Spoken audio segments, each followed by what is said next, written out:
Hello everyone, good afternoon everybody. RRB JEE 2025 के notification में sir branch wise कितनी vacancies हैं? अगर एक बच्चा सिविल इंजीनियरिंग का है तो वो कितनी ब्रांचेस कितनी वैकेंसीज के लिए एलिजिबल होगा?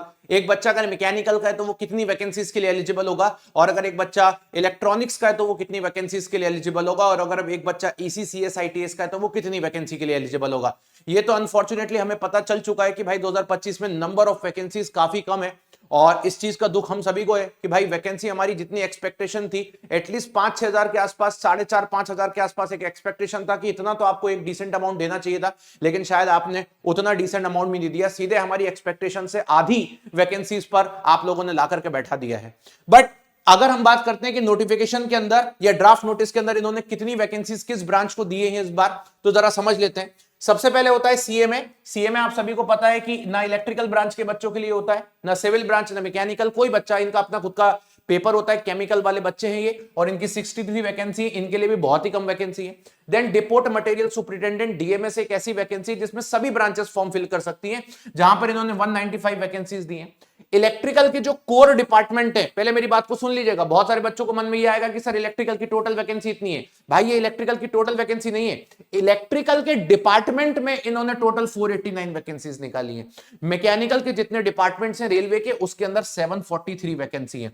सिविल इंजीनियरिंग के जितने डिपार्टमेंट है उसके अंदर टोटल 741 वैकेंसी है।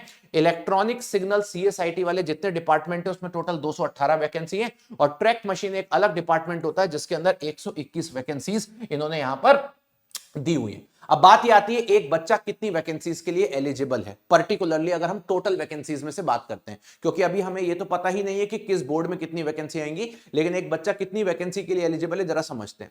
अगर कोई बच्चा सिविल ब्रांच का है, सपोज कोई बच्चा है सिविल ब्रांच का, तो वो अपने पहले तो अपनी सारी वैकेंसीज पे तो एलिजिबल होगा ही होगा, लेकिन साथ ही साथ में वो डीएमएस यानी कि डिपोट मटेरियल सुपरिटेंडेंट के लिए भी एलिजिबल होगा। अगर कोई बच्चा इलेक्ट्रिकल ब्रांच का है, मान लीजिए एक स्टूडेंट है वो इलेक्ट्रिकल इंजीनियरिंग का है, तो इलेक्ट्रिकल वाला जो बच्चा है वो अपनी सारी वैकेंसीज पे लिए एलिजिबल होगा, मतलब 489 के लिए। इसके बाद वो मैकेनिकल में भी एलिजिबल है, मैकेनिकल की भी सारी वैकेंसीज के लिए वो फाइट करेगा। इसके बाद वो ईसीसीएसआईटी की लिए भी सारी वैकेंसीज के लिए फाइट करेगा। इसके बाद वो डिपोट मटेरियल सुपरिटेंडेंट के लिए भी फाइट करेगा। इसके बाद वो ट्रैक मशीन के लिए भी फाइट करेगा। तो एक इलेक्ट्रिकल का बच्चा जो है वो इन सभी वैकेंसीज के लिए फाइट करेगा। सिर्फ 2 वैकेंसी के लिए इलेक्ट्रिकल का बच्चा एलिजिबल नहीं होता, एक सीएमए और अगर हम बात करते हैं तो एक सिविल। तो अगर मैं 63 और 741 माइनस कर दूं, मतलब 800 वैकेंसीज को मैं माइनस कर देता हूं, तो एक इलेक्ट्रिकल का बच्चा जो है करीब करीब 1700 वैकेंसीज के लिए एलिजिबल होता है, ये ध्यान रखिएगा।